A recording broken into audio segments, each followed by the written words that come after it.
Female hormone जो है वो अगर ज़्यादा हो गए हैं मेल में, और जो मेल के हार्मोन्स हैं मसलन टेस्टोस्टेरोन हैं या दूसरे दीगर हार्मोन्स हैं वो कम हो जाते हैं, तो जिसकी वजह से भी ये मर्दाना बांझपन का मसला बन जाता है, जो बेऔलादी का जो है वो इशू सामने आता है हमारे। मज़ीद इंफॉर्मेटिव वीडियोज़ के लिए आप मरहम के चैनल को सब्सक्राइब भी कर लें।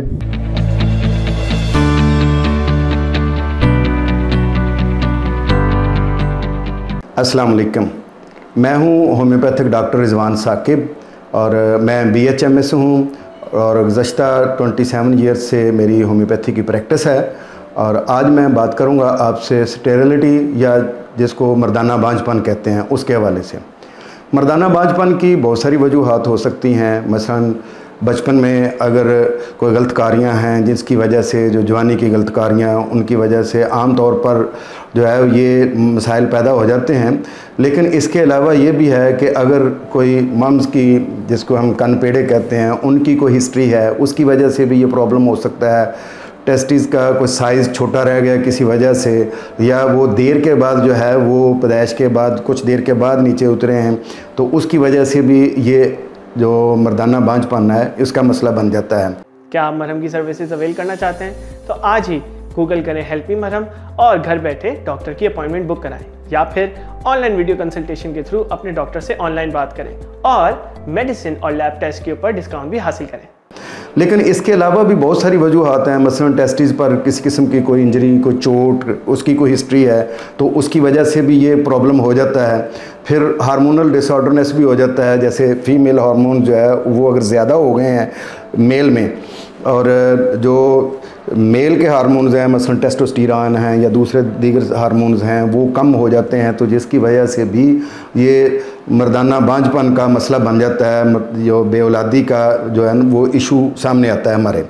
अब इसमें यह है कि इसके कई जो नाम दिए जाते हैं इसके असबाब की वजह से, जैसे हम इसको किसी को एजोस्पर्मिया कहते हैं कि जिसमें स्पर्म्स बिल्कुल ही मौजूद नहीं हैं, किसी को ग्लोबोस्पर्मिया कह रहे हैं, किसी को नेक्रोस्पर्मिया कह रहे हैं। तो ये बहुत सारी चीज़ें हैं जो समझी जाती हैं। लेकिन इसके अलावा जो इसके कॉज हैं वो ये भी हो सकते हैं, जैसे STD है, सेक्सुअल ट्रांसमिटेड डिजीज़ हैं, तो उनकी वजह से, जैसे सुजाक है, गनोरिया है, और इसके अलावा आतशुक है, या कोई दूसरी इस किस्म की जो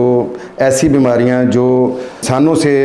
ऐसी कोई दूसरी बीमारियां जो इंसानों को दूसरे इंसानों से लग जाती हैं, तो उनकी वजह से भी ये प्रॉब्लम हो जाता है। फिर हमारा बाज़ दफ़ा लाइफस्टाइल, जिसके अंदर हम बहुत सारी ऐसी चीज़ें खा जाते हैं खुराक में कि जो उनमें स्टीरॉइड शामिल होते हैं, या कोई ऐसी अद्वियात जो यूज़ की होती हैं किसी भी किस्म के ऐसे मर्ज़ के लिए, या कोई ऑटो इम्यून डिजीज़ जो बॉडी के अंदर मौजूद है, उसकी वजह से भी ये मर्दाना बांझपन का मसला हो जाता है। आम तौर पर मुआशरे में यही कहा जाता है कि इसकी कसूरवार या इसकी ज़िम्मेदार ख़ातून है जिसकी वजह से औलाद नहीं हो रही है। लेकिन प्राइमरी इनफर्टिलिटी हो या सेकेंडरी इनफर्टिलिटी, प्राइमरी इनफर्टिलिटी में आप समझ लें कि एक दफ़ा भी अगर औरत ने कंसीव नहीं किया है, और अगर सेकेंडरी है कि औरत ने एक दफ़ा कंसीव कर भी लिया है लेकिन उसके बाद दोबारा जो है वो नहीं हो रहा है, कंसीव नहीं कर रही है, प्रेगनेंसी नहीं हो रही है, तो इसकी वजह 100% जो है वो ख़ातून नहीं होती है, बल्कि मैं ये कहूँगा कि 20% ख़वातीन में ये मसाइल होते हैं। मसलन पॉलीसिस्टिक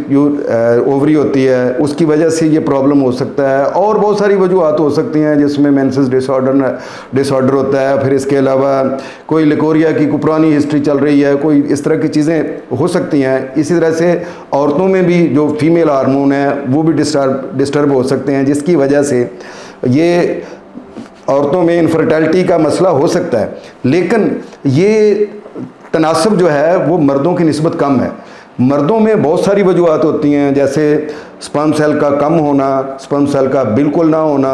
या फिर यह है कि इसके अलावा स्पर्म सेल के अंदर पस का आना, एपिथेलियल सेल का आना, स्पर्म जो है वो कमज़ोर होना, स्पर्म का कह लें कि उसका डैमेज होना किसी जगह से। फिर इसके अलावा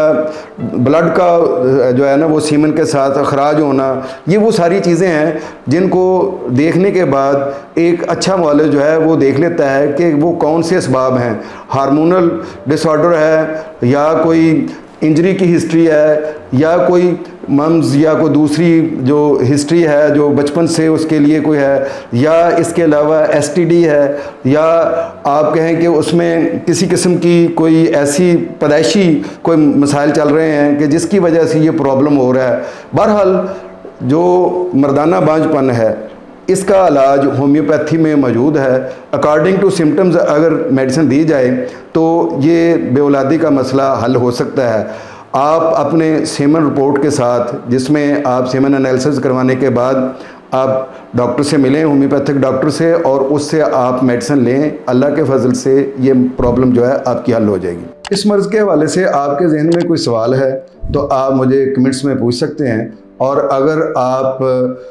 इसके हवाले से मुझसे कोई अपॉइंटमेंट लेना चाहते हैं तो marham.pk के प्लेटफॉर्म से मुझसे आप रब्ता कर सकते हैं।